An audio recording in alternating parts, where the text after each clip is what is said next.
Kali ini kita akan bercerita tentang sahabat Rasul yang menyesal ketika ia dalam keadaan sakaratul maut. Siapakah beliau? Mari kita simak.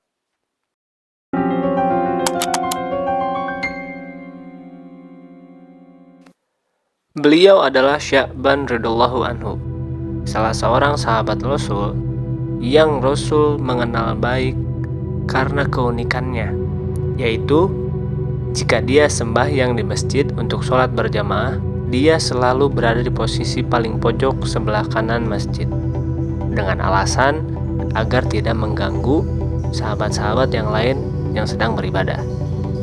Sudah menjadi kebiasaan bagi Sya'ban radhiyallahu anhu untuk sholat berada di pojokan sebelah kanan.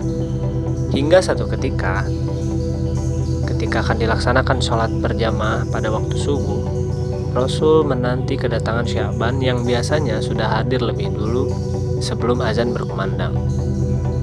Sampai-sampai Rasul menunda beberapa saat untuk menunggu kehadiran Sya'ban radhiyallahu anhu untuk datang. Sampai beberapa saat setelah Rasul menunggu, akhirnya sholat pun dilaksanakan. Namun setelah sholat berjamaah selesai, Sya'ban radhiyallahu anhu pun tidak kunjung hadir. Akhirnya Rasul pun bertanya-tanya. Nabi kita Nabi Muhammad SAW diliputi rasa penasaran mengapa Sya'ban tidak kunjung hadir.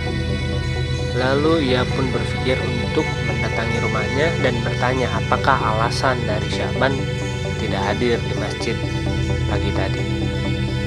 Sesampainya di rumah Sya'ban radhiyallahu anhu, Nabi Muhammad SAW bertemu dengan istri beliau dan menanyakan perihal mengapa Sya'ban tadi tidak hadir di masjid untuk melaksanakan sholat subuh. Lalu istri Sya'ban pun berkata bahwa Sya'ban meninggal tadi pagi.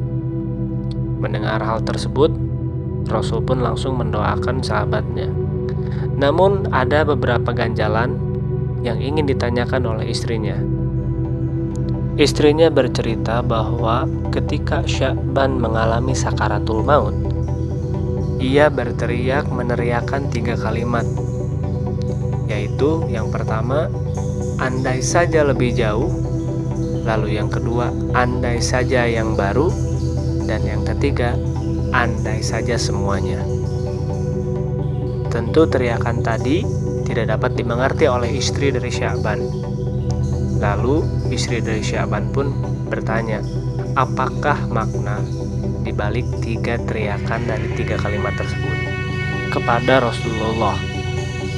Lalu Rasulullah pun langsung melantunkan surat Al-Quran, yaitu surat Qaf ayat 22 yang berbunyi, sesungguhnya kamu dalam keberadaan lalai dalam hal ini, maka kami singkapkan daripadamu hijab yang menutupi matamu, maka penglihatanmu pada hari itu sangatlah tajam. Di mana pada saat Sya'ban radhiyallahu anhu dalam keadaan sakaratul maut, Allah memperlihatkan perjalanan ia dari awal hingga akhir. Dan bukan hanya itu, Allah pun memperlihatkan ganjaran dari semua kebaikan yang telah Sya'ban lakukan selama masa hidupnya. Sya'ban pun melihat adegan di mana ketika ia berjalan dari rumahnya hingga ke masjid yang membutuhkan waktu sekitar 3 jam perjalanan. Karena Allah memperlihatkan ganjaran kepada Sya'ban radhiyallahu anhu atas apa yang dia lakukan, lalu Sya'ban pun mengatakan, aduh, andai saja lebih jauh. Timbullah penyesalan dalam diri Sya'ban, mengapa rumahnya tidak lebih jauh lagi dari masjid, agar pahala yang ia dapatkan jadi jauh lebih besar lagi. Lalu Sya'ban pun diperlihatkan lagi adegan yang lain, di mana pada saat itu Sya'ban akan menunaikan sholat isya di masjid. Berhembuslah angin yang menusuk tulang rusuk dari diri Sya'ban radhiyallahu anhu, karena pada saat itu sedang terjadi musim dingin. Lalu tak lama kemudian dia pun mengambil 2 mantel jaketnya untuk dipakaikan. Yang pertama, dia pakaikan jaket yang baru untuk bagian dalam, lalu dia mengambil jaket yang sudah usang untuk di bagian luar agar tidak terkena kotoran. Sesaat di perjalanan, Sya'ban melihat seseorang yang kedinginan saat akan menuju masjid. Lalu Sya'ban pun berinisiatif untuk memberikan satu mantelnya agar orang tersebut tidak kedinginan, sambil Sya'ban pun memapah orang tersebut sampai ke masjid.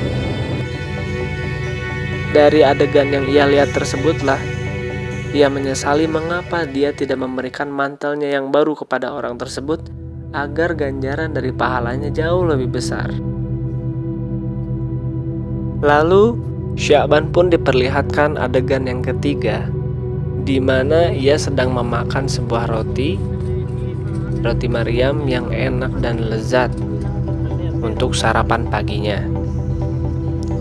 Ketika ia akan memulai menyuapkan makanan ke dalam mulutnya, tak lama ia melihat seorang pengemis di depan pintu rumahnya mengetuk-ngetuk untuk meminta makanan dari Sya'ban. Karena merasa iba, akhirnya Sya'ban pun memotong rotinya membelah dua agar bisa diberikan kepada pengemis tersebut, dan sebagiannya lagi ia makan untuk sarapan paginya.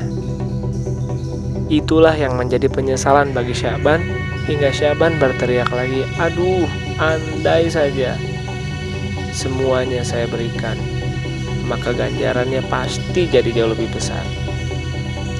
Dan tahukah kamu, Sya'ban itu tidak menyesali perbuatannya, tetapi Sya'ban menyesali bahwa tindakannya tidak optimal, sehingga ia hanya diperlihatkan ganjaran surga sesuai dengan apa yang ia perbuat.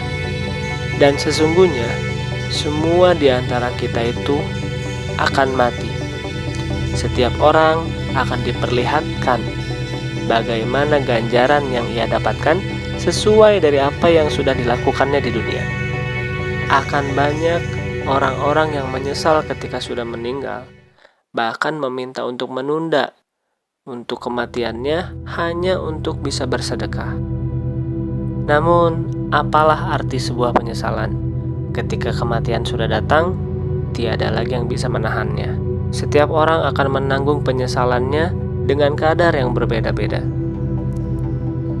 Semoga dari cerita sahabat Rasul Sya'ban radhiyallahu anhu ini kita dapat mengambil pelajaran agar kita bisa jadi jauh lebih baik lagi bagi sesama kita. Wallahu a'lam bishawab. Terima kasih. Assalamualaikum warahmatullahi wabarakatuh.